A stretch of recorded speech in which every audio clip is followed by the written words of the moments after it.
Hello friends, welcome to Study Stellar. तो भारतीय सरकार ने एक नया डिसीजन लिया है और भारत के सर्वोच्च खेल पुरस्कार का नाम राजीव गांधी खेल रत्न पुरस्कार के नाम से बदलकर मेजर ध्यानचंद खेल रत्न पुरस्कार कर दिया है। तो आप यहाँ पर आर्टिकल भी देख सकते हैं कि Rajiv Gandhi Khel Ratna award renamed after hockey great Dhyanchand. तो आप जानते हैं कि भारत में सर्वोच्च खेल पुरस्कार जो है वो राजीव गांधी खेल रत्न पुरस्कार हुआ करता था, क्योंकि अब उसका नाम मेजर ध्यानचंद खेल रत्न पुरस्कार हो चुका है। तो हम बात करते हैं कि यहाँ पर आप देख सकते हैं कि इसकी इन्फॉर्मेशन हमको नरेंद्र मोदी जी ने ट्वीट करके दी। उन्होंने कहा ट्वीट में कि उनको कई दिनों से ऑल अक्रॉस द इंडिया से सिटीजन्स की रिक्वेस्ट आ रही थी कि खेल रत्न पुरस्कार का नाम मेजर ध्यानचंद जी के नाम पर रखा जाए। उन्होंने ये भी कहा कि मैं उनके व्यूज़ के लिए उनका थैंक्स करता हूँ और उनके सेंटीमेंट्स को रिस्पेक्ट करते हुए अब खेल रत्न पुरस्कार का नाम मेजर ध्यानचंद खेल रत्न पुरस्कार होगा। उन्होंने आगे ट्वीट में ये भी कहा कि मेजर ध्यानचंद एक ऐसे स्पोर्ट्स पर्सन रह चुके हैं जिन्होंने इंडिया को ऑनर और प्राइड दिलाया है, तो उनके नाम पर पुरस्कार का नाम रखना बहुत ही सही होगा। It will be fitting that our nation's highest sporting honour will be named after him. तो उन्होंने ये ट्वीट में कहा। अगर हम बात करें कि ये जो पुरस्कार था शुरुआती दौर में राजीव गांधी के नाम पर क्यों रखा गया, इसकी भी बात मैं करूंगा। उसके पहले मैं आपको बता दूं कि भारत में और कौन कौन से स्पोर्ट्स में पुरस्कार दिए जाते हैं, तो उसके लिए हम बात करते हैं। तो पहला पुरस्कार की अगर हम बात करें तो मौलाना अबुल कलाम आज़ाद ट्रॉफ़ी, इसको 1956-1957 में स्टार्ट किया गया था। ये इंटर यूनिवर्सिटी टूर्नामेंट में जो एक साल तक लगातार अच्छी परफॉर्मेंस करता है उसको ये दिया जाता है।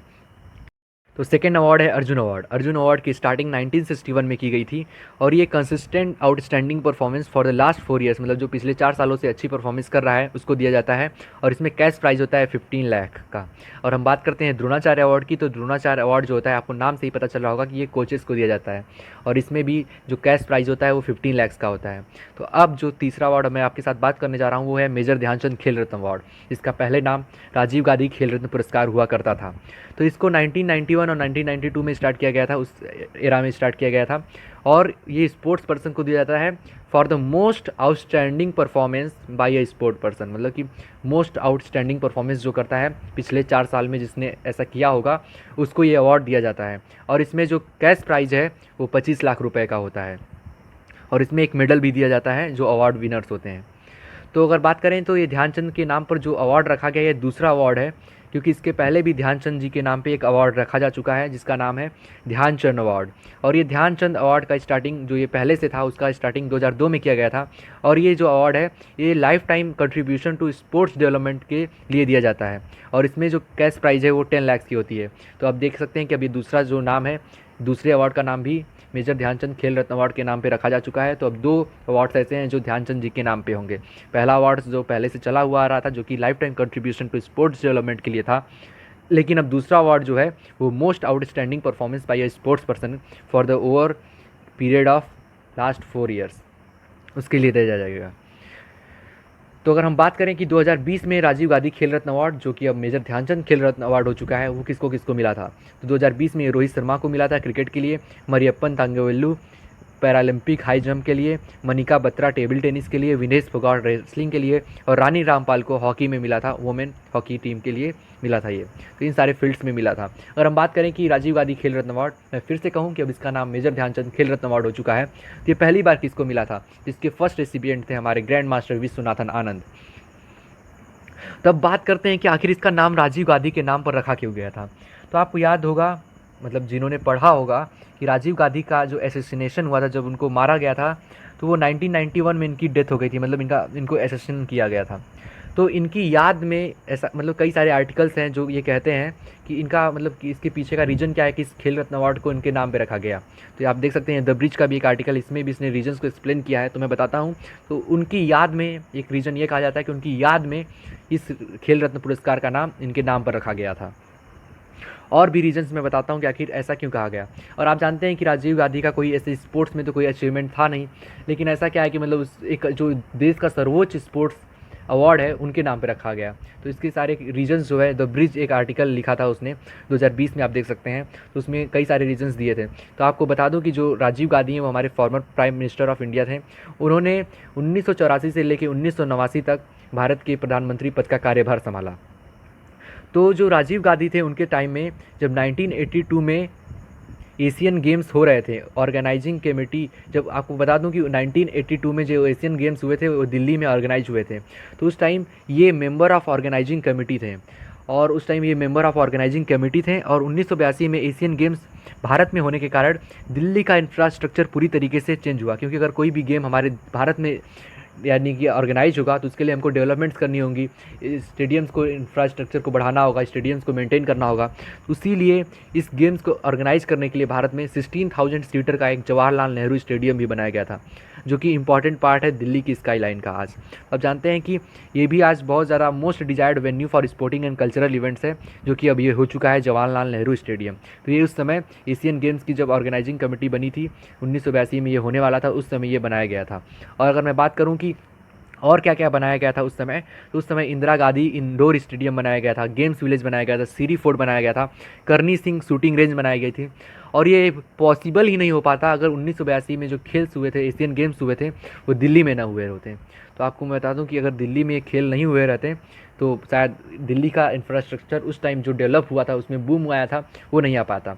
तो एक ये भी रीज़न माना जाता है कि वो उसके ऑर्गेनाइजिंग कमेटी के पार्ट थे, तो इसी कारण उनका नाम राजीव गांधी खेल रत्न अवार्ड में दिया गया।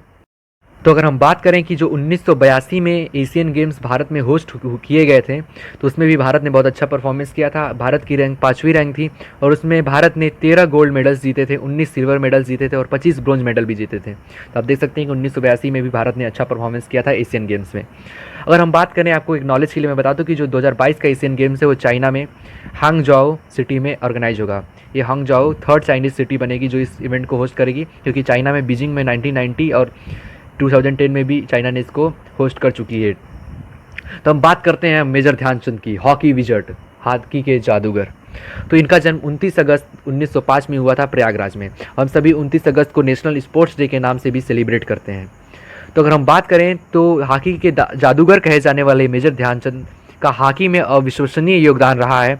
उन्होंने अपने आखिरी ओलंपिक, यानी जो बर्लिन ओलंपिक उनका आखिरी ओलंपिक था, उसमें इन्होंने कुल 13 गोल दागे थे। इस तरह एम्स्टर्डम, लॉस एंजलिस और बर्लिन ओलंपिक को मिलाकर ध्यानचंद ने कुल 39 गोल किए थे, जिससे उनके बेहतरीन प्रदर्शन का पता चलता है। अगर हम बात करें कि ध्यानचंद ने जो आप जानते हैं कि अभी ओलंपिक में हमारे पास सिर्फ 9 गोल्ड मेडल है, जिसमें से 3 गोल्ड मेडल 1928, 1932 और 1936 में हॉकी में गोल्ड मेडल ध्यानचंद ने हमारे नाम किया था। तो आप जान सकते हैं कि कितनी बड़ी हस्ती है खेल की दुनिया की। तो सोचिए कि 9 गोल्ड मेडल हमारे पास हैं ओलंपिक में, जिसमें से 3 गोल्ड मेडल हॉकी में हमको मेजर ध्यानचंद ने दिलवाया था अपनी टीम के साथ बेहतरीन प्रदर्शन करके। तो अगर हम बात करें मेजर ध्यानचंद की, तो आप जानते हैं कि वो कितने अच्छी हॉकी खेलते थे। उनकी सराहना करते हुए हम थकेंगे नहीं, अगर हम उनकी सराहना करते तो हम ऐसे करते ही रहेंगे। जो उनके खेलने का अंदाज़ था वो बहुत ही उम्दा था। तो एक बार ऐसा हुआ था, उनके बारे में मैं कुछ इंटरेस्टिंग बातें आपको बताऊं कि एक बार नीदरलैंड की जो अथॉरिटीज़ थी उन्होंने ध्यानचंद की हॉकी स्टिक को तोड़ दिया, क्योंकि आप जानते थे जब वो हॉकी खेलते थे तो बॉल ऐसे रहती थी जैसे उनके हॉकी स्टिक से चिपक गई हो। तो उन्होंने उनकी हॉकी स्टिक को तोड़ के ये देखने के लिए चेक किया कहीं उसके अंदर मैग्नेट तो नहीं लगी, यानी उसके अंदर चुंबक तो नहीं लगी है जो गेंद उनकी स्टिक से चिपकी हुई रहती है। आप सोच सकते हैं कि वो कितनी अच्छी हॉकी खेला करते थे। उन्होंने अपने इंटरनेशनल करियर में जो 1926 से 1948 तक था, उसमें उन्होंने 400 से ज़्यादा गोल्स मारे। और जब उन्होंने 1936 में बहुत अच्छा प्रदर्शन किया था, तो उनके परफॉर्मेंस को देखने के बाद हिटलर ने उन्हें जर्मन की सिटीजनशिप ऑफर भी की थी और कहा था कि वो हाईएस्ट आर्मी पोस्ट भी देंगे मेजर ध्यानचंद को, लेकिन मेजर ध्यानचंद ने उसे ठुकरा दिया था। और बात करें तो 1956 में एट द एज ऑफ 51 वो आर्मी से रिटायर हुए with the rank of major. तो उसी साल, जिस साल ये रिटायर हुए थे, उसी साल गवर्नमेंट ऑफ इंडिया ने इनको पद्म भूषण अवार्ड से भी सम्मानित किया, जो कि इंडिया का थर्ड हाईएस्ट सिविलियन ऑनर है। और अगर हम बात करें, हम भूत से वर्तमान की तरफ बढ़ते हैं, तो इस साल आप जानते हैं कि टोक्यो ओलंपिक में पुरुष और महिला हॉकी टीम ने बहुत ही ऐतिहासिक प्रदर्शन किया है। और टोक्यो ओलंपिक में महिला और पुरुष हॉकी टीम के ऐतिहासिक प्रदर्शन के बाद देश में एक बार फिर लोग हॉकी को प्यार देने लगे हैं। तो आप जानते हैं कि 41 साल पहले हमने एक गोल्ड मेडल जीता था हॉकी में, जो कि मॉस्को में हुआ था, और 41 साल से ये सूखा पड़ा हुआ था और हमने कोई मेडल नहीं जीता था हॉकी के फील्ड में। लेकिन इस बार पुरुष टीम ने ब्रॉन्ज मेडल हमारे नाम किया, हमारे देश के नाम किया, और भारतीय महिला टीम ने भी बहुत अच्छा प्रदर्शन किया। तो 41 साल बाद हमारा ये इंतजार खत्म हुआ है। तो आप ये वीडियो भी देख सकते हैं, हमारे चैनल को खोल के ये वीडियो भी मैंने बनाई है इसके ऊपर। तो मोदी जी ने जो अनाउंसमेंट की है ट्वीट के द्वारा, उन्होंने exceptional performance of men's and women's hockey team के जो ओलंपिक में किया है, उन्होंने एक्सेप्शनल परफॉर्मेंस उसके बाद किया है। तो आप जानते हैं मोदी जी ने ट्वीट करके ये भी कहा कि ये जो परफॉर्मेंस हमारी टोक्यो ओलंपिक में भारतीय महिला टीम और पुरुष टीम ने की हॉकी में, उसके बाद लोगों का इंटरेस्ट फिर से हॉकी की तरफ जाने लगा है, क्योंकि 41 साल बाद टोक्यो ओलंपिक में हमको एक ब्रॉन्ज मेडल मिला, क्योंकि 41 साल तक हमको कोई भी मेडल नहीं मिला था। तो एक तरीके से एक बार से फिर से लोगों का इंटरेस्ट हॉकी की तरफ जाने लगा है। तो इस इंटरेस्ट को, इस रिवाइवल को सेलिब्रेट करते हुए जो हमारे देश का सर्वोच्च पुरस्कार है खेल में, उसका नाम मेजर ध्यानचंद के नाम पर रखा जा रहा है। तो आशा करता हूँ कि अब आपको समझ में आ गया होगा कि क्या थी इसकी पूरी हिस्ट्री, कौन कौन से अवार्ड्स हमारे भारत में दिए जाते हैं। तो अब आप बताइए कि क्या ऐसा लगा है कि आपको ये डिसीजन कैसा है। आप बताइए कि आपकी व्यूज़ क्या हैं इस पर, कि ये डिसीजन जो मोदी गवर्नमेंट ने लिया है आपको कैसा लगता है। तो पर्सनली तो मुझे ये डिसीजन बहुत अच्छा लगा। तो आप बताइएगा आपकी व्यूज़ कैसे हैं इस डिसीजन के बारे में, तो अपने व्यूज़ कमेंट सेक्शन में ज़रूर लिखिएगा। तो मिलते हैं आपसे एक नई वीडियो में एक नए टॉपिक के लिए। तब तक के लिए जय हिंद।